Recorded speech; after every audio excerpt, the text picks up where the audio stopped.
सुरुवातीला घेऊयात पावसाची खबरबात। आता राज्यात अनेक ठिकाणी पावसाने बरसायला सुरुवात केली आहे। हळूहळू काही ठिकाणी पावसाचा जोर वाढतो सुद्धा आहे। तर नागपूरमध्ये गेल्या 2 तासात 108 मिलीमीटर पावसाची नोंद झालेली आहे। नागपूरमध्ये मुसळधार पाऊस पडतोय आणि या मुसळधार पावसामुळे सखल भागांमध्ये पाणी साचलेलं आहे। नरेंद्रनगर, बेसा, गिट्टी खदान परिसरामध्ये पावसाचा परिणाम जाणवायला सुरुवात झाली आहे। तर वाहतुकीवर सुद्धा काही अंशी या मुसळधार पावसाचा परिणाम झाला आहे। नागरिकांच्या घरामध्ये पाणी शिरलंय तर नदी नाले ओसंडून वाहायला सुरुवात झाली आहे। रस्त्यावर पाणी साचलंय आणि त्याच्यामुळे वाहतुकीचा वेग मंदावलाय।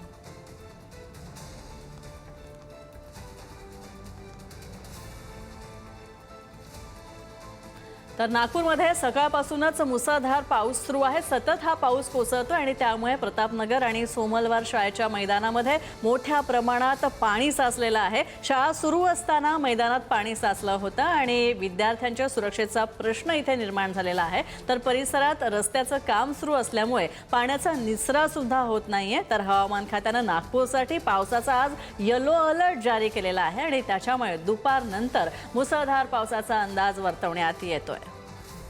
जितेंद्र शिंगाडे आमचे प्रतिनिधी आमच्यासोबत जोडले गेलेले आहेत। थेट नागपूरमध्ये जाऊया। जितेंद्रजी, नागपूरमध्ये मुसळधार पाऊस होतोय। सकाळपासूनच पावसाचा जोर खूप वाढलेला आहे आणि येलो अलर्ट आज पावसाचा जाहीर करण्यात आलेला आहे। काय परिस्थिती सध्या नागपूरमध्ये?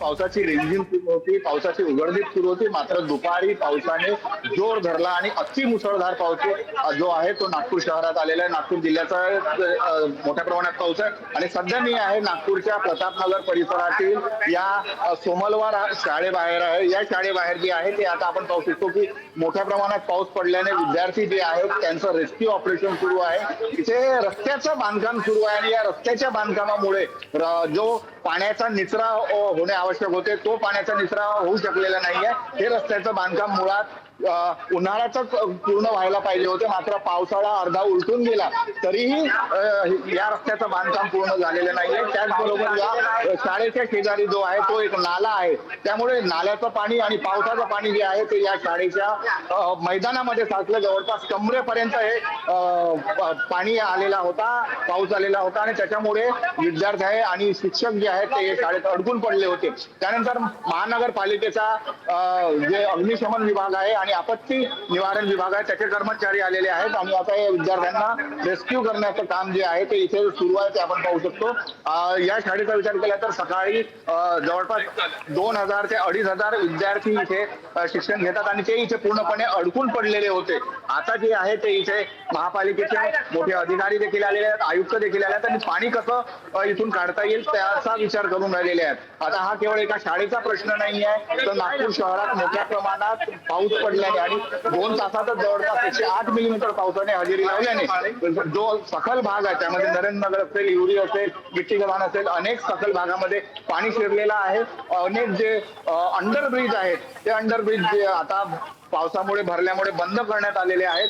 पावसाने थोडी विश्रांती घेतलेली आहे, मात्र पावसाचा जोर कायम राहणार असल्याचा जो आहे तो हवामान विभागाचा अंदाज आहे आणि त्यामुळे आता नागपूर शहरात जे आहे ते पावसामुळे एकीकडे दाणादाण उडाल्याचं चित्र दिसून येत आहे। वाहतुकीचा विचार केला तर वाहतूक देखील आता संकट झालेली आहे। अनेक ठिकाणी पावसामुळे ट्रॅफिक जामची समस्या नागरिकांना भेडसावत आहे। आता ऑफिसेस सुटण्याची वेळ सुरू आहे आणि त्यावेळी मोठ्या प्रमाणात नागपूर शहरात विविध रस्त्यांवर ट्रॅफिक जाम देखील होण्याचं जे आहे ती शक्यता वर्तवण्यात येत आहे। एकूणच पाहता या मोसमातील हा सर्वाधिक पाऊस पडलेला आहे। आतापर्यंत पावसाने उघडदीप दिलेली होती, पावसाने दांडी दिलेली होती, मात्र आज पाऊस बरसला आणि बरसला तर खूप झमाझम आलेला आहे आणि या पावसामुळे मात्र नागरिकांची असेल, विद्यार्थ्यांची असेल, नोकरदारांची असेल तारांबळ उडालेली आहे। नक्कीच जितेंद्र, तुमच्या मागे आम्ही पाहू शकतो कशा प्रकारे मुलांना आणि सगळ्या वयोवृद्धांना सुद्धा नेण्याचं काम करण्यात येतं आणि वाटसरूंना हव्या त्या ठिकाणी इच्छितस्थळी पोहोचवण्याचं काम केलं जात आहे। तुम्ही म्हणालात त्याप्रमाणे वाहतुकीची स्थिती सुद्धा बिघडलेली आहे, वाहतुकीवर परिणाम झालेला आहे, तर याविषयी अपडेट्स?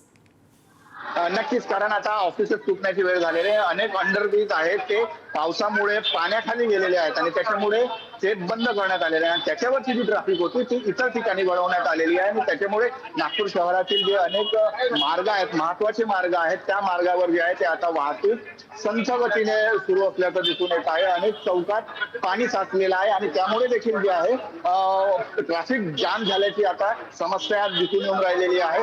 एकूणच शहरात पाहता पहिल्यांदा या मोसमातील या मुसळधार पावसाने हजेरी लावलेली आहे आणि या मुसळधार पावसाने हजेरी लावल्याचा जो फटका आहे तो सामान्य नागरिकांना पडल्याचं दिसून येऊन राहिलेलं आहे. दृश्यांमध्ये जसं तुम्ही पाहू शकता की छोटी छोटी विद्यार्थी आहेत, लहान लहान विद्यार्थी आहेत, त्यांना अंगा खांद्यावर बसवून आणण्यात येऊन राहिलेलं आहे. अग्निशमन विभागाचे, आपत्ती निवारण विभागाचे जे कर्मचारी आहेत ते यांचं इथून रेस्क्यू करून राहिलेले आहेत. हा केवळ फक्त इथलाच किंवा इथलीच समस्या नाही आहे, तर अनेक घरांमध्ये देखील जे आहे ते पाणी साचल्याचं दिसून येऊन राहिलेलं आहे. कारण पावसाने जे आहे, पाऊस मोठ्या प्रमाणात आलेला आहे. मोठ्या प्रमाणात पाऊस आल्याने आणि जवळपास 2-2.5 तासातच जे आहे ते 108 मिलीमीटर पावसाने हजेरी लावली. पुढील 78 तास जे आहेत ते असेच पावसाचा इशारा दिलेला आहे. नागपूरच नाही तर नागपूरसह विदर्भातील अनेक जिल्ह्यांना पावसाचा रेड अलर्ट आहे, कुठे ऑरेंज अलर्ट आहे आणि त्याच्यामुळे आहे की या पावसामुळे आता दानादान उडाल्याचं चित्र आपल्याला दिसून येऊन राहिलेलं आहे. पुन्हा या शाळेची आपण चित्र पाहू शकतो की 2 ते 2.5 हजार विद्यार्थी इथे शिक्षण घेतात आणि त्या विद्यार्थ्यांना एक एक करून दोरीच्या साह्याने जे कर्मचारी आहेत ते बाहेर काढून राहिलेले आहेत. पाणी थोडा कमी झालेला आहे, पाऊस कमी झालेला आहे आणि या जर पाऊस असाच कंटिन्यू सुरू राहिला तर मात्र परिस्थिती आणखी भयावह होऊ शकते. मात्र आता जे आहे ते पावसाने थोडी का होईना उसंत घेतलेल्या रिमझिम पाऊस येत आहे. मात्र मोठ्या प्रमाणात पाऊस आल्याने त्याचा परिणाम जो आहे तो सर्वसामान्य जनजीवनावर पडल्याचा आपल्याला दिसून येऊन राहिलेला आहे. जी धन्यवाद जितेंद्र या सगळ्या अपडेट्स बद्दल. तर आपण पाहतोय नाशिकमध्ये मुसळधार पाऊस पडतोय. ऑरेंज अलर्ट, येलो अलर्ट नाशिकला जारी करण्यात आलेला आहे आणि त्याच्यामुळे अनेक भागांमध्ये पाणी साचलंय.